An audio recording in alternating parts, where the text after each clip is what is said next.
2 हफ्ते के cease fire agreement के बाद क्या चीजें नॉर्मल होंगी, फ्लाइट ऑपरेशंस नॉर्मल होंगे या एयर स्पेस खुलेंगे? देखा जाए ऑयल के प्राइसेस में सिग्निफिकेंटली शार्प डिक्लाइन दिखा गया है जब से ये 2 हफ्ते का सीज फायर एग्रीमेंट अनाउंस किया गया between US, Israel and Iran. ये ड्रॉप डेफिनेटली जो फियर ऑफ सप्लाई है, ये डिसरप्शन चेन को तोड़ेगा मिडिल ईस्ट के अंदर। स्ट्रेट ऑफ हॉर्मूज जो है बहुत ही क्रूशियल रोल प्ले करता है, यानी कि 20% ग्लोबल ऑयल सप्लाई चेन जो है वो स्ट्रेट ऑफ हॉर्मूज के थ्रू है। लेकिन अभी हाल ही में जो न्यूज़ में पता लग रहा है कि स्ट्रेट ऑफ हॉर्मूज जो है will remain open under strict military oversight अगले 2 हफ्तों के लिए, जब तक ये सीज़फायर अनाउंस किया गया है। ये ईरान की लीडरशिप ने कही है चीज़ फुल स्टेटमेंट में। लेकिन कोई चेंज नहीं है यहाँ पे अभी तक एयर स्पेस स्टेटस के अंदर। तो क्या लड़ाई सच में रुकेगी? यहाँ फ्लाइट के ऑपरेशंस नॉर्मल होंगे, एयर स्पेस खुलेंगे? तो अगर आप करंट ट्रेंड देखें अभी, तो ईरान ने मिलिट्री फायरिंग को तो रोका है कुछ देर के लिए, बट ये भी स्टेटमेंट में कहा है कि नॉट एंड ऑफ वार। तो 2 हफ्ते के बाद क्या होगा कह नहीं सकते। तो अब फ्लाइट ऑपरेशंस का क्या होगा? और what about Israel? Cease fire जो है लेबनान पे अभी भी रिफ्यूज कर रहा है इजराइल। तो इसका मतलब ये है कि जो अटैक्स हैं कंटिन्यू रहेंगे, एयर स्पेस कहीं ना कहीं डिसरप्टेड रहेगा। जितने भी एयरलाइंस हैं अगर आप ध्यान से देखें, मोस्टली एयरलाइंस ने अप्रैल 30 तक या मिड ऑफ मई तक अपने फ्लाइट ऑपरेशन सस्पेंड करके रखे हुए हैं। तो क्या ये दोबारा से इन चीजों को चेंज करेंगे? सारे लॉजिस्टिकल खर्चे जितने भी इनके होते हैं, क्या उनको वो चेंज करने लगे एयरलाइंस? क्या होगा आगे?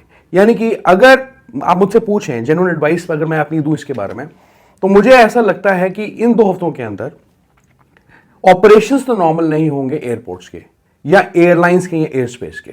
जो होगा पार्शियल इंप्रूवमेंट आप देख सकते हैं 40 से 70% की। 2 हफ्ते का टाइम है एयरलाइंस के पास to cover up the loss of the revenue, ठीक है, और फ्लाइट ऑपरेशंस को नॉर्मल करने का उन लोगों के लिए जो लोग फंसे हुए हैं अभी भी, जिनकी फ्लाइट्स बुक हैं, रिपीटेडली कैंसिल हो रही हैं 2 बार 3 बार 4 बार।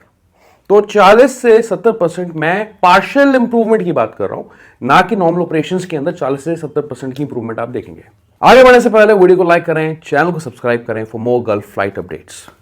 अब आज की वीडियो में कुछ इंपॉर्टेंट अपडेट्स हैं एयरलाइंस को लेके भी। जो फ्लाइट अपडेट्स है वो मैं आगे रखता हूं। कुछ ज्यादा खास चेंजेस मुझे देखने को नहीं मिल रहे हैं, अभी चीजें काफी क्वाइट है, एयरलाइंस काफी चुप है इस न्यूज के बाद भी।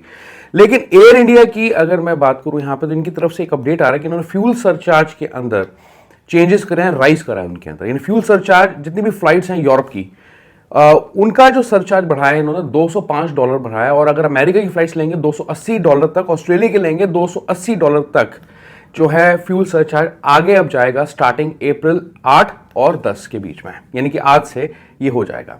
दूसरा एक अपडेट आ रहा है पाकिस्तान एम्बेसी की तरफ से, तो इन्होंने सऊदी के वीजाज के लिए स्पेशल पोर्टल बनाया है, यानी जजीरा एयरवेज इसे फैसिलिटेट कर रहा है। तो वहां जाके आप सऊदी का वीजा अप्लाई कर सकते हैं, क्योंकि आपको पता है कि मोस्टली फ्लाइट्स जो है दमाम या कैसुमा एयरपोर्ट से जा रहे हैं। साथ ही साथ पाकिस्तान एयरलाइंस ने भी अपने जो ऑपरेशन अभी सस्पेंड करके रखे हैं because of fuel non availability. तो यूएई, चाइना और इंडोनेशिया के जो इनके रूट्स हैं सस्पेंडेड है अंटिल अप्रैल 30। तो आगे मैं बात करता हूँ फ्लाइट अपडेट्स की। एमिरेट्स इतिहाद की तरफ से कोई भी नया अपडेट नहीं है। अगर आपको फ्लाइट्स बुक करनी डायरेक्टली आप इनकी साइट पे जाके करेंगे, और दिल्ली से खासकर मुंबई से और रूट से बहुत सारी फ्लाइट्स इजीली अवेलेबल हैं। बात यह है कि इंडिया से अगर आप फ्लाइट बुक करते हैं यूएई वगैरह की, तो उसमें कोई चैलेंज नहीं है, इजीली आप फ्लाई कर सकते हो। पर अगर कहीं अनसर्टेनिटी रहती है, हालांकि फ्लाइट्स दुबई से भी इंडिया नॉर्मली फ्लाई कर रही हैं, अगर रहती है तो फिर भी वो यूएई की तरफ से रह सकती है, डिपेंड करता है कि एयर स्पेस का क्या होता है। आगे बात करता हूं सऊदी एयरलाइंस की, वेरी इंपॉर्टेंट टू अंडरस्टैंड। तो बात यह है कि इनकी केस के अंदर ये आपको 3 ऑप्शन प्रेजेंट कर रहे हैं। नई एडवाइजरी इनकी आई है कि आप ऑल्टरनेटिव फ्लाइट बुक कर सकते हैं सऊदी नेटवर्क से, या अगर आपको क्रेडिट चाहिए, यानी अगर आप रिफंड चाहिए तो क्रेडिट के फॉर्म में आप दे सकते हैं, यानी कि आप कभी आगे फ्यूचर डेट के लिए जो है अपनी टिकट बुक कर सकते हैं। आपकी टिकट की वैलिडिटी पीरियड भी जो है विदाउट फीस एक्सटेंड करी जा सकती है। आप ट्रैवल डेट भी अपना चेंज कर सकते हैं, यानी कि सेम डेस्टिनेशन के लिए आप अपनी ट्रैवल डेट चेंज कर सकते हैं अगले 14 दिनों के बीच में without any additional charges once flight resume. अब साथ ही साथ you can also request refund for affected flights without cancellation, अगर ऐसी बात है। पर इफेक्टेड फ्लाइट्स की बात हो रही है, ये नहीं कि आप अपनी मर्जी से रिफंड क्लेम कर सकते हैं 100%, ऐसा नहीं होता। तो अगर एयरलाइंस ने कैंसिल किया तो आप रिफंड पूरा मांग सकते हैं। फ्लाइनर्स की एक कंप्लेंट आ रही है यहाँ पे कि लोग कैंसिल कर रहे हैं ट्रिप, या लोगों का ट्रिप कैंसिल हो रहा है, तो इसकी वजह से अमाउंट रिफंड करने में काफ़ी डिले है, क्योंकि इनकी जो कस्टमर सर्विस है कोई उनमें से रिस्पॉन्ड नहीं करता है टाइम से, और पूरा का पूरा 1 हफ्ता लगा देते हैं, यानी कि रिस्पॉन्ड करने में, या उनको कॉल करें तो भी कोई जवाब नहीं आता वर्किंग आवर्स के बीच में भी। तो ये आप कंप्लेंट किसी की पढ़ सकते हैं। तो अगर फ्लाइनस से आप टिकट बुक कर रहे हैं तो इस चीज़ का आप ध्यान रखें कि ऐसा चैलेंज आपको रिफंड को लेके या उनको कॉन्टैक्ट करने में आ सकता है। बाकी international flights will continue to operate from terminal 1 with no changes. तो ये एक और अपडेट है इनकी तरफ से, बाकी ये अरेबिक में है तो मैंने आपको ट्रांसलेट करके बता दिया है। फ्लाई दुबई की आगे बात करता हूं तो ऑपरेशंस में कोई चेंज नहीं है इनके, मुझे रोज लोग पूछते हैं बट एक्चुअली कोई चेंज होता नहीं है खास। तो दिल्ली, मुंबई, हैदराबाद, कोची, कोझिकोड, लखनऊ, अहमदाबाद, कोलकाता की फ्लाइट्स है और कुछ फ्लाइट्स जो है कराची, लाहौर, इस्लामाबाद, सियालकोट, फैसलाबाद, मुल्तान की है पाकिस्तान से। और रिपैट्रिएशन फ्लाइट्स चल रही हैं इनकी Somalia, Sudan, central Asia routes की। तो कोई भी चेंज आप देख सकते नहीं है अगर आपने पिछली कुछ वीडियोस फॉलो करी है। एयर अरेबिया की बात करूं, यहाँ पे टेम्पररी फ्लाइट्स चल रही है, लिमिटेड ऑपरेशंस हैं इनके और अभी जो रेगुलर शेड्यूल अवेलेबल नहीं है। बाकी इंडिया की बात करें, अहमदाबाद, बैंगलोर, मुंबई, कोझिकोड, कोलकाता, कोयम्बटूर, कोची, दिल्ली, गोवा, हैदराबाद, जयपुर, चेन्नई, नागपुर, तिरुवनंतपुरम है। और पाकिस्तान के केस में इस्लामाबाद, कराची, लाहौर, फैसलाबाद, मुल्तान, पेशावर, सियालकोट और क्वेटा है। और बाकी कोलंबो, बैंकॉक, काठमांडू, अलमाटी और ढाका की फ्लाइट्स हैं। आगे मैं बात करता हूँ जजीरा एयरवेज की। तो इनके केस में भी आज की डेट में अप्रैल 8 को कोई चेंज मैं नहीं देख सकता। बाकी इनकी फ्लाइट्स जो है कंटिन्यू कर रही हैं लखनऊ, विजयवाड़ा, मदुरई, कोयम्बटूर, गोवा, कानूर, कोझिकोड, मैंगलोर और तिरुचिरापल्ली। और पाकिस्तान के केस में कराची, लाहौर, इस्लामाबाद 3 सिटीज़ हैं। और बाकी यूएई की फ्लाइट्स इनकी चल रही हैं नॉर्मली। ढाका की जो फ्लाइट है इनकी एक है, चट्टग्राम एक और बांग्लादेश में सिटी है तो उसकी भी फ्लाइट यहाँ पे देख सकते हैं। बाकी कुवैत एयरवेज की मैं बात करूँ यहाँ पे तो इनकी तरफ से एक स्लाइड चेंज है। तो इन्होंने अभी दोबारा से एडवाइजरी पोस्ट की है कि लंदन, लाहौर, अमान, कायरो, इस्तांबुल, दिल्ली, मुंबई और अहमदाबाद की फ्लाइट्स अवेलेबल हैं इनकी। लेकिन अगेन समझने वाली बात है कि दमम एयरपोर्ट से ये फ्लाइट्स चलेंगी। बाकी कोची, चेन्नई की है, मनीला की है। तो ये फ्लाइट्स आप इनकी साइट से जाके बुक कर सकते हैं। लेकिन you should also be prepare to get Saudi visa, क्योंकि ये फ्लाइट्स चलेंगी तो दमम से चलेंगी।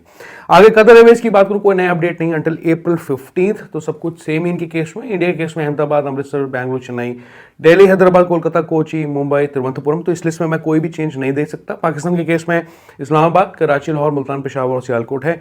बाकी साउथ ईस्ट एशियन डेस्टिनेशंस हैं, उसके बारे में ज़्यादा बात नहीं कर रहा, बट अगर आप इंटरेस्टेड हैं तो वहाँ की फ्लाइट बुक कर सकते हैं डायरेक्ट, अगर मिलती है आपको। ठीक है। आगे अगर एयर इंडिया की बात करूँ तो आज की डेट में एयर इंडिया के केस में अप्रैल 8 को कोई गारंटी नहीं है, कोई नंबर ऑफ फ्लाइट्स या स्पेसिफिक नंबर फ्लाइट्स का ऑपरेट नहीं कर रहा है। जैसे यूजुअली इनके केस में होता है 70 फ्लाइट्स, 80 फ्लाइट्स, 30 फ्लाइट्स। तो आज ऐसा कुछ नहीं है। टोटली एयरपोर्ट के स्लॉट की अवेलेबिलिटी पे चीज़ें यहाँ पे आज की डेट पे डिपेंड करती हैं। ठीक है। तो इनकी एडवाइजरी आप देख सकते हैं, कोई स्पेसिफिक नंबर आपको देखने को नहीं मिलेगा। बाकी जो फ्लाइट्स इन्होंने चलानी है आज, ये एडहॉक फ्लाइट्स ही चलाएंगे आज। इसमें शेड्यूल फ्लाइट्स भी आज मैं नहीं देख सकता। आई डोंट नो क्या रीज़न है, बट एयरपोर्ट के स्लॉट्स का एक रीज़न दिया जा रहा है। तो दुबई से दिल्ली और मैंगलोर की फ्लाइट होगी, ये एडहॉक फ्लाइट है। आबू धाबी की भी एडहॉक फ्लाइट्स है, दिल्ली, कोची, कोझिकोड, मैंगलोर, मुंबई की है। शारजा की भी एडहॉक फ्लाइट्स आपको पता है, यूएई की तो सारी एडहॉक फ्लाइट्स हैं। तो वो अमृतसर और कानूर की फ्लाइट्स हैं between Sharjah and Indian cities. Musket की बात करें यहाँ पे तो ये शेड्यूल फ्लाइट्स हैं वैसे। तो दिल्ली, कानूर, मुंबई, तिरुवनंतपुरम की है। जदा की दिल्ली, मुंबई, कोझिकोड, मैंगलोर की फ्लाइट है। ठीक है। लेकिन कोई एक्टिव रूट्स आज नहीं है, यानी कि रस अल खैमा, अल एन, सलाला, रिहाद, यूजुअली रिहाद की फ्लाइट्स होती हैं, दमम, बहरेन, दोहा, कतर, कुवैत, टेल अवीव, इनकी फ्लाइट्स अवेलेबल नहीं है।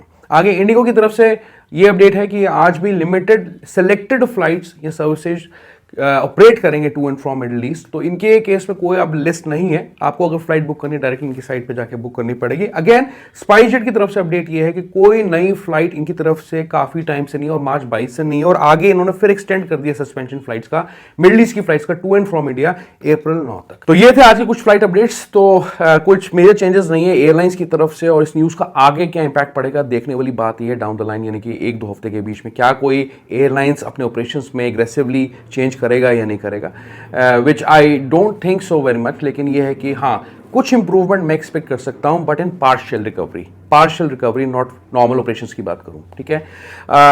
बाकी आप आई होप कि डेली वीडियोस को फॉलो करते हैं, और जाने से पहले रिक्वेस्ट करता हूं कि वीडियो को लाइक करें, चैनल को सब्सक्राइब करें, hide this video and share this video. Good bye, take care, bye bye.